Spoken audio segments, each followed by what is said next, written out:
नमस्कार, मैं हूं प्रसून।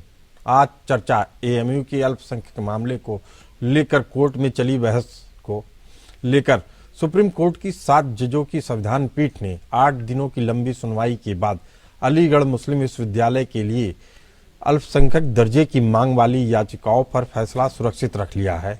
अदालत अब ये तय करेगी कि भारत के संविधान के अनुच्छेद 30 के तहत एएमयू को अल्पसंख्यक का दर्जा दिया जाए या नहीं।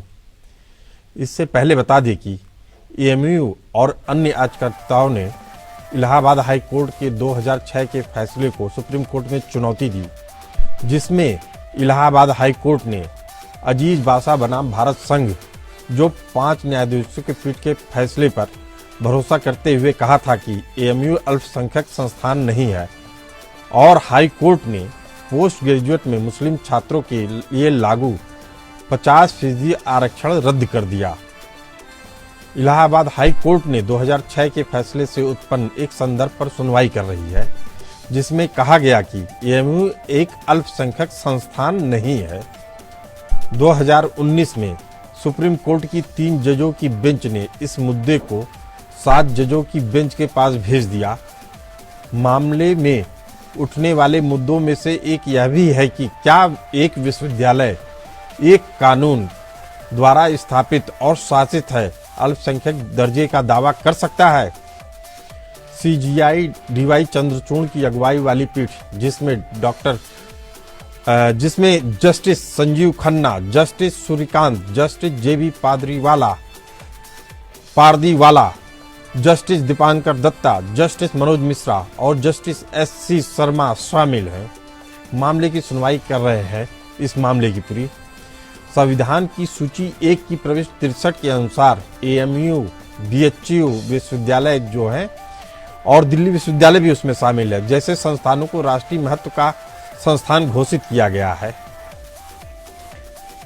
अल्पसंख्यक संस्थान के पीछे क्या दलीलें दी गई हैं, एक बार फिर अपने पैनल के जरिए समझने की कोशिश करते हैं। पैनल में हमारे साथ मौजूद है सुप्रीम कोर्ट के एडवोकेट ऋषि पाल सिंह, राजनीतिक विश्लेषक मोहम्मद अमीन और राजधानी कॉलेज दिल्ली विश्वविद्यालय से डॉक्टर राकेश त्रिपाठी जी। आप सभी लोगों का बहुत बहुत स्वागत है। पहला सवाल ऋषि पाल सिंह जी से, 1920 में एक यूनिवर्सिटी की स्थापना की जाती है, जिसके बारे में उसके फाउंडर सर सैयद अहमद खां ये मानते हैं कि हमें मुस्लिमों को मॉडर्न करना है, और वो अपने उस बुनियादी ढांचे को छोड़ने के लिए तैयार हो जाते हैं, जिसके बाद अंग्रेजी सरकार उनको यूनिवर्सिटी का दर्जा देने के लिए तैयार होती है। इस पूरी चर्चा में ये भी है कि आज़ादी के बाद 1951 में एक एक्ट में संशोधन हुआ, एक 1965 में संशोधन हुआ। उसमें बताया गया कि यह राष्ट्रीय महत्व, उनके जरिए यह साबित किया गया कि आपके जो एएमयू कोर्ट है उसमें केवल मुस्लिमों की हिस्सेदारी नहीं होगी, बाकी समुदाय की भी हिस्सेदारी होगी। अल्पसंख्यक, अगर हम समझना चाहें आपसे, तो अल्पसंख्यक संस्थान का क्या महत्व है? देखिए, अगर अल्पसंख्यक संस्थान की बात करते हैं और हम संविधान की बात करते हैं, तो जैसे आपने अपने इंट्रोडक्शन में बताया कि आर्टिकल 30 जो है वो right of minorities to establish and administrator education institute की बात करता है। लेकिन जो सबसे इम्पोर्टेंट बात हमें समझनी है कि अगर जो राइट है माइनॉरिटीज का, तो वो अपने किसी भी इंस्टीट्यूट को एस्टैब्लिश कर सकते हैं और उसको एडमिनिस्ट्रेट कर सकते हैं। लेकिन सवाल जो बहुत पहले से किया जा रहा था वो ये है कि अगर किसी भी इंस्टीट्यूट को, अगर उसको की फंडिंग जो है वो बेसिकली स्टेट कर रही है, सरकार कर रही है, तो कोई एक उसको किसी माइनॉरिटी के इंस्टीट्यूशन का दर्जा कैसे दिया जा सकता है? बहुत कॉमन सी बात है, बहुत पहले से इस बात की मांग उठ रही थी कि किस प्रकार से जो एएमयू है उसको माइनॉरिटी दर्जा दिया जा सकता है। तो जब बहुत सिंपल से इसका जब इसके ऊपर जब बहस हुई, बहस में सबसे इम्पोर्टेंट यही देखा गया कि जो एक्सपेंसेस हैं, जो जितनी कार्यविधि है वो किस तरीके से आ रही है, सारा कंट्रोल कैसे हो रहा है। तो इसके आधार पर जो आर्टिकल 30 में, आर्टिकल 30 के अंदर जो राइट दे रखा है और जो वास्तविक स्थिति है, दोनों में काफी जो हम परिवर्तन देखते हैं। उसके चलते ही इस मैटर को आप देख रहे हैं कि सुप्रीम कोर्ट में लंबित है और जो मांग की जा रही है वो इसी आधार पे है कि इस इंस्टीट्यूट को, क्योंकि ये ऑलरेडी हम इसको देख रहे हैं कि सरकार के द्वारा इसको सारी फंडिंग है, तो उसको अल्पसंख्यक का दर्जा या एक जो इंस्टीट्यूट है, जो एक विशेष इंस्टीट्यूट जो कि अल्पसंख्यकों के द्वारा या उनकी शिक्षा के लिए स्थापित होता है, वो उस परिप्रेक्ष्य में नहीं है। हमारे साथ राकेश त्रिपाठी जी हैं। राकेश त्रिपाठी जी, आप गवर्निंग बॉडी के हिस्सा रहे दिल्ली यूनिवर्सिटी के, इसी के तर्ज पे वहां भी एक कोर्ट है, दिल्ली यूनिवर्सिटी में भी उसी तरीके से एक कोर्ट एएमयू कोर्ट कही जाती है जिसके 180 सदस्य हैं। इनकी क्या पावर होती है? विद्यालय के जो नियम कानून और जो अध्यादेश है उसका वो संचालन करते हैं पार्लियामेंट के एक्ट के अनुरूप। पार्लियामेंट संसद हमारी एक कानून पास करती है किसी भी यूनिवर्सिटी को चलाने के लिए, और उन कानूनों के माध्यम से ही यूनिवर्सिटी चलाई जाती है। उसके कुशल संचालन के लिए यूनिवर्सिटी में court, executive council, academic council, colleges में गवर्निंग बॉडी, लेकिन इन सबके अधिकार उस कानून में सीमित है जो पार्लियामेंट बना करते हैं। राकेश जी, ये भी समझना चाहते हैं कि ये एग्जीक्यूटिव काउंसिल और एडमिनिस्ट्रेटिव काउंसिल का क्या काम होता है? एग्जीक्यूटिव काउंसिल विश्वविद्यालय के किसी भी कार्य को एक्ट के अंतर्गत रहते हुए कुछ नियम कानून बनाती है जो एक्ट में परिभाषित है, लेकिन उसको कैसे जमीन पर लाया जाए ये काम एग्जीक्यूटिव काउंसिल का होता है। और चूंकि विश्वविद्यालय हमेशा नहीं जा सकता पार्लियामेंट में, तो कुछ कानूनों की जब उनको जरूरत पड़ती है अस्थायी रूप से, तो वो उसको अध्यादेश के रूप में वो ले आते हैं जो बाद में संसद में जाकर रेक्टिफाई होता है। एकेडमिक काउंसिल का जो काम होता है वो जितने भी एकेडमिक मैटर्स हैं, सिलेबस बनाना, नए पाठ्यक्रम का निर्माण करना, पाठ्यक्रम बदलना, इन सब से उसका साबका पड़ता है। राकेश त्रिपाठी जी, मैं आपसे एक चीज और समझना चाहता हूं कि चूंकि यह जो काउंसिल होती है ये प्रोफेसर्स की होती है, पढ़े लिखे लोगों की होती है, समाज में प्रतिष्ठित लोगों की होती है, तो क्या ये लोग फैसले जाति धर्म देख के लेते हैं या मेरिट पे लेते हैं? चूंकि यह विवाद इसीलिए उठ रहा है एएमयू को लेके कि बार बार कहा जा रहा है कि नहीं केवल मुस्लिम सदस्य होने चाहिए, 1900 पहले से की स्थिति बहाल कर दीजिए आप। नहीं, ये गलत है, क्योंकि जो भी फैसले हम लेते हैं या फैसले लिए जाने चाहिए किसी शिक्षा के संस्थान से, जब हमारा संविधान ये कहता है कि साहब जाति धर्म के आधार पे, लिंग के आधार पे कोई भेदभाव नहीं होगा, तो वो इस तरह की मांग नहीं कर सकते। इस तरह की मांग नहीं कर सकता। हमारे साथ हैं मोहम्मद अमीन जी, राजनीतिक विश्लेषक हैं, भारत के चुनाव आयोग में बड़े पद पर काम कर चुके हैं। मोहम्मद अमीन जी, जब किसी भी बड़े संस्थान की, जिसको राष्ट्रीय महत्व का संस्थान घोषित किया जा चुका है, उसके बारे में यह चर्चा की जाती है या किसी एक निकाय के जो उसके ओल्ड बॉयज एसोसिएशन है उसके जरिए यह मांग की जाती है कि आप 1920 से पहले की स्थिति को बहाल करिए, तो आपको लगता क्या है कि इस तरह की मांगों के पीछे क्या कारण हो सकते हैं? देखिए, ऐसा है कि जो आपने पहले भी कहा और वकील साहब ने भी कहा कि संविधान के जो आर्टिकल 30 के 1 के अंतर्गत में है, धार्मिक जो हमारी भाषाई और अल्पसंख्यकों की एजुकेशन इंस्टीट्यूट्स हैं उनको चलाने का पूरा अधिकार है। बिल्कुल सही बात है। इसके बाद कहते हैं कि गारंटी मिलती है कि केंद्र सरकार अल्पसंख्यकों को बढ़ावा देना चाहती है और इनके अधिकारों को सेव करना चाहती है, वो इनको चलाने की पूरी मदद करती है, इसमें कोई भेदभाव नहीं करती। जहाँ तक सर सैयद का सवाल है, उन्होंने 1875 में इसको किया और ब्रिटिश टाइम में इसको एंग्लो यूनिवर्सिटी करके दर्जा दे दिया गया, इसको अलीगढ़। इसमें एक ही ऑब्जेक्शन है, जहाँ तक मैं इस बात को समझता हूँ कि जो भी कोर्ट के फैसले आए या एएमयू कोर्ट के भी रहे, उसमें जहाँ तक सवाल इस बात का उठता है कि अभी त्रिपाठी जी कह रहे थे, जब हमारा संविधान ही इस बात को कहता है कि न तो इसमें जाति का आएगा, न धर्म का आएगा, न लिंग का आएगा, किसी तरह का भेदभाव नहीं किया जाएगा, तो हमारी देश की यूनिवर्सिटी है और ठीक है अंतर्राष्ट्रीय स्तर की यूनिवर्सिटी है, ये है बनारस हिंदू विश्वविद्यालय है, दिल्ली विश्वविद्यालय है, तो इसका जो दर्जा है वो तो ठीक है मेंटेन किया जाए, लेकिन वहाँ पे अभी इससे पहले एक बात और उठी थी कि इसमें जो एजुकेशन में 50% का जो हाई कोर्ट इलाहाबाद ने किया था कि भाई 50% का ब्रेक कर दिया था कि ये इंस्टीट्यूशन है। तो इसमें इंस्टीट्यूशन में एक बात थी कि ये एजुकेशन के अंदर एक उर्दू सब्जेक्ट को इस्लाम कहा गया, लेकिन मैं समझता हूँ उर्दू की बात होगी, उर्दू सब्जेक्ट को कंपलसरी किया गया। अब ये बात देखने वाली है कि जब हमारे पास ये बनाया गया था मुसलमानों के लिए, तो उस वक्त ये बात उठती थी कि उनको उर्दू भी पढ़ाई जाए। लेकिन जो अब देश की बात आ गई है, देश तरक्की पे है, आज बात हो रही है 1920 की और आज हो रही है देश की 2024 की।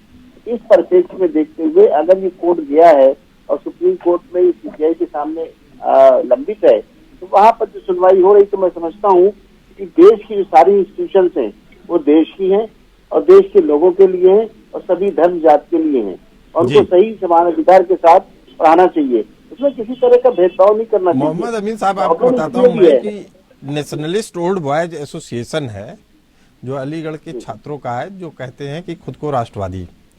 उनका कहना है कि अगर आपको अलीगढ़ मुस्लिम यूनिवर्सिटी में पढ़ना है तो इस्लाम की पढ़ाई होगी, उर्दू की बात नहीं करते हो, कहते हैं कि इस्लाम को पढ़ना ही होगा। अगर आप इस्लाम नहीं पढ़ना चाहते इस्लामिक शिक्षाओं को तो आपके पास चॉइस नहीं है। इस तरह की व्यवस्था बना के रखी गई है और ये फोर्सफुली लागू की जाती है जो गैर मुस्लिम छात्र हैं उनके ऊपर। हम चर्चा कर रहे हैं कि क्या अलीगढ़ मुस्लिम यूनिवर्सिटी एक अल्पसंख्यक संस्थान है। यह मुद्दा सुप्रीम कोर्ट में चल रहा है, लेकिन आपको बता दें कि जब इसके फाउंडर सर सैयद अहमद खान ने इसकी स्थापना कर रहे थे तो उनका मकसद एक ही था। वह चाहते थे कि मुस्लिमों में शिक्षा को लेकर जो पिछड़ापन है वह दूर हो और सरकारी सर्विस के लिए उनको तैयार किया जा सके। इसीलिए उन्होंने इस्लाम की उस बुनियादी, जिसको कहते हैं कि आप दारुल उलूम की शिक्षाओं से अलग हटके नई तरह की शिक्षाओं में आए, इस्लामिक कट्टर इस्लामिक शिक्षाओं को छोड़ के आगे बढ़ने की कोशिश थी। लेकिन वो कोशिश कहाँ तक सफल हुई? मोहम्मद अमीन साहब, इस तरह की बातें आपको क्या लगता है कि सर सैयद अहमद खान की शिक्षाओं को पीछे छोड़ दिया गया? नहीं, सर सैयद साहब का ये कहना था कि हमें, वो एक्चुअली इंग्लैंड में पढ़े थे, उनके बेटे भी इंग्लैंड में पढ़े थे, वो चाहते थे कि ब्रिटिश के साथ अगर हमें मुकाबला करना है देश के लोगों को, तो ये जो मुस्लिम लोग हैं ये बहुत ही बैकवर्ड हैं, उनको इस स्तर पर ऊंचा किया जाए। इसीलिए उन्होंने इसकी स्थापना की और उसको बढ़ाने की बात की। मैं आपको एक एग्जाम्पल देना चाहूंगा। इसी यूनिवर्सिटी के वाइस चांसलर थे लेट मोहम्मद महमूदुर रहमान साहब। उस वक्त यहाँ बड़ा आतंक हुआ करता था।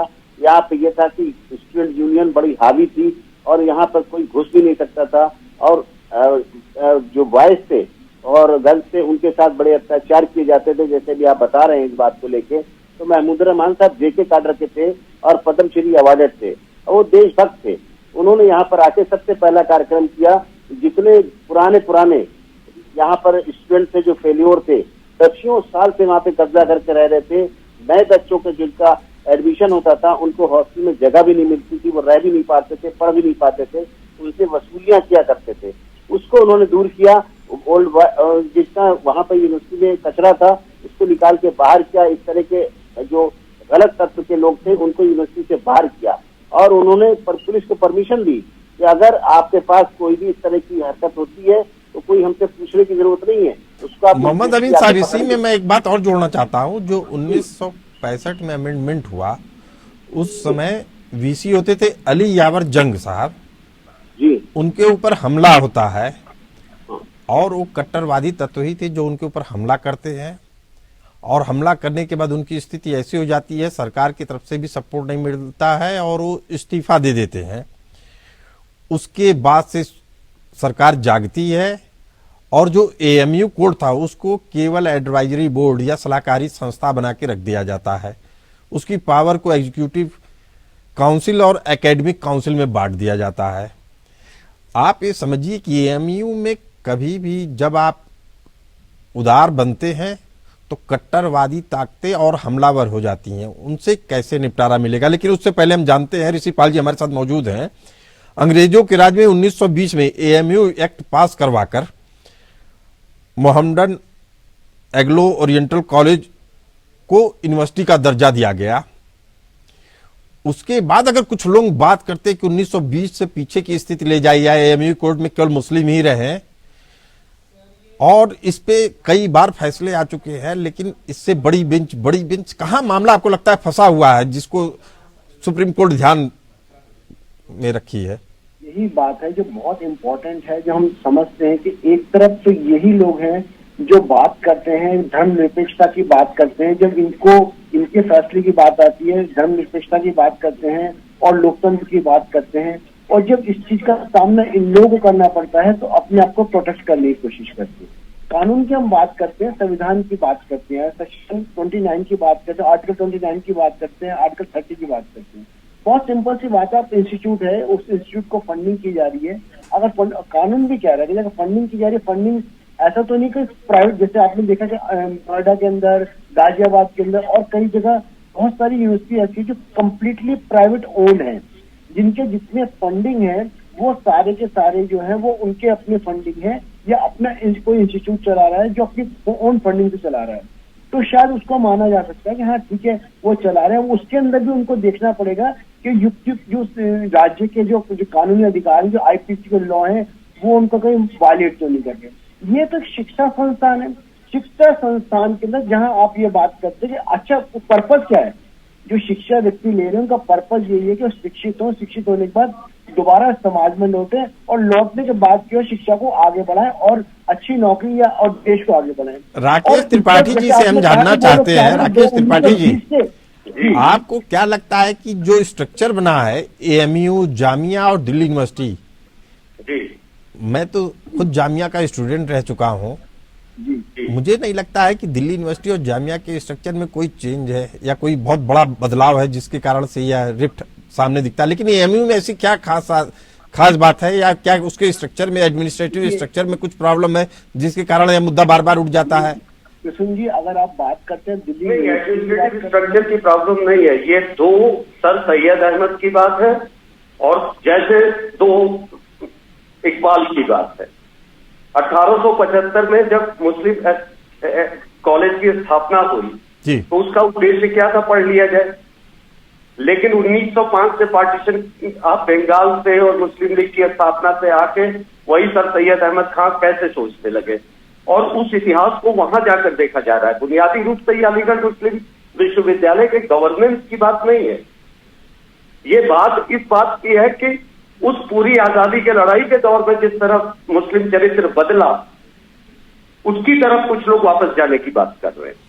यानी आप ये कह रहे हैं कि जो कट्टरवादी ताकतें थी आजादी के बाद भी उन्होंने अपना चरित्र नहीं बदला और 15% पॉपुलेशन से ऊपर पॉपुलेशन जिस कम्युनिटी की, वो माइनॉरिटी कैसे हो सकती है? यह सवाल भी पूछा गया था। आपको बता दें कि मुख्य न्यायाधीश डीवाई चंद्रचूड़ जी ने टिप्पणी की थी कि अनुच्छेद 30 यह अनिवार्य नहीं करता है कि अल्पसंख्यक संस्थानों का प्रशासन केवल अल्पसंख्यकों द्वारा ही किया जाना चाहिए। बोर्ड में हिंदू भी हो सकते हैं।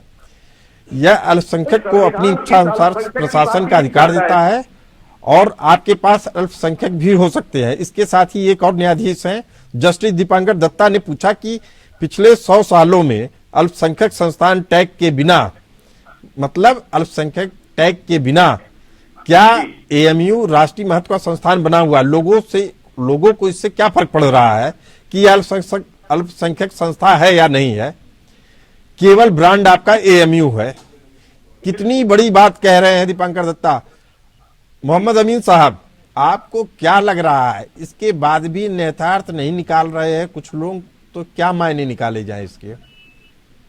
अभी जो बात चल रही थी अली यावर जंग साहब, उस टाइम उनको बहुत बदतमीजी के साथ में उनके साथ बुरा व्यवहार किया गया, क्योंकि वो हैदराबाद के निजाम पर फैमिली से थे और अच्छे विचारों के थे, वो देशभक्त थे, और उनके साथ किया गया। दोबारा मैंने पहले बताया कि महमूदुर रहमान को किया गया जो पद्मश्री अवार्ड थे, जेके काडर के थे, उनको भी बहुत तकलीफें आई।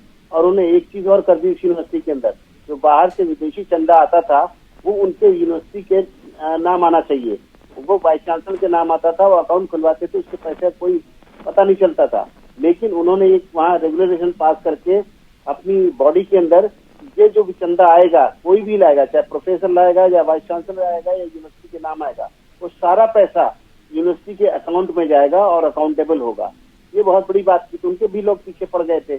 अभी आपने जो बात कही इस बात को कि अभी क्या कह रहे थे दूसरा, मैं भूल गया जी, सुन लीजिए क्वेश्चन। जी हमारे साथ राकेश त्रिपाठी जी हैं, उनसे भी समझते हैं।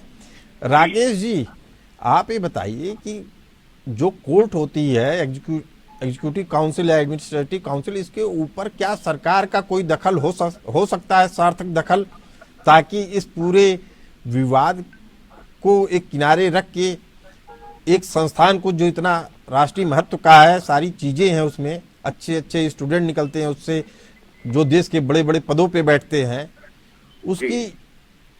उसको आप विवादों में लाते हैं, तो सरकार के पास क्या ऑप्शन हो सकते हैं? राकेश त्रिपाठी जी। सरकार चूंकि पार्लियामेंट के प्रति, संसद के प्रति जवाबदेह है, तो उसके पास सारे अधिकार हैं, क्योंकि एक विश्वविद्यालय उसी संसद के कानून से चल रहा है। वहां हमारे वाइस चांसलर की या हमारे चांसलर की जवाबदेही नहीं है जी, वहां सरकार की जवाबदेही है। और 21वीं शताब्दी में हम बैठे हैं, जब सारी दुनिया इतनी तरक्की कर रही है, तो माइनॉरिटी स्टेटस पे हम बात कर रहे हैं। एएमयू इतना बड़ा संस्थान है, वो अपने को खुद को छोटा करने की कोशिश कर रहा है, खुद छोटा करने की कोशिश कर रहा है। प्रिंसिपाल जी एडवोकेट हैं सुप्रीम कोर्ट के, क्या कहना है आपका? नहीं, आपने बिल्कुल ये त्रिपाठी जी ने बिल्कुल ठीक कहा, और कोर्ट ने भी जो सवाल किया बहुत वाजिब सवाल किए कि अब से 100 वर्षों से एएमयू एक बहुत खास भूमिका के अंदर विश्व प्रसिद्ध है। उनके जो आपने बिल्कुल कहा कि जो उनके विद्यार्थी हैं वो देश में बहुत कुछ पदों पर बैठते हैं और शिक्षा का स्तर बहुत बेहतर है। तो ऐसी स्थिति में अब आज 100 वर्षों के बाद ये आवश्यकता कैसे पड़ गई कि आपको एएमयू को जो है अल्पसंख्यक का दर्जा दिया जाए।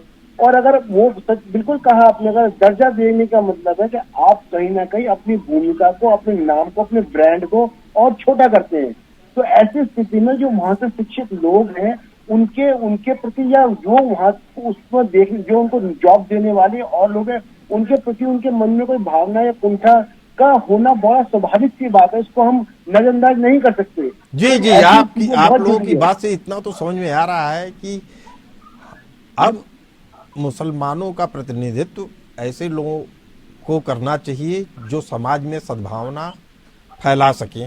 मोहम्मद अमीन साहब ने बेहद अच्छी बात बोली कि तमाम परेशानियों के बावजूद भी अभी भी बहुत लोग ऐसे हैं जो जी मोहम्मद अमीन साहब 30 सेकंड के अंदर। मैं बताना चाहूंगा कि इंडिया के अंदर लोधी रोड पे इस्लामिक कल्चरल सेंटर है।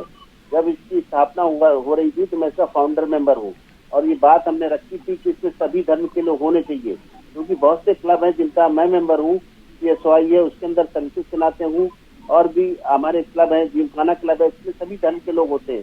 तब जाके इन्होंने यहाँ पर लागू किया, और आज वहाँ पर सरदार भी मेंबर हैं, और ब्राह्मण भी मेंबर हैं, और ठाकुर भी मेंबर हैं जी। और वो तो प्रगतिशील लोगों को सामने आना चाहिए और बड़े खुले दिल से फैसले करने चाहिए। इस बहस में फिलहाल इतना ही, हमें दीजिए इजाजत, चलते रहिए APN न्यूज के साथ।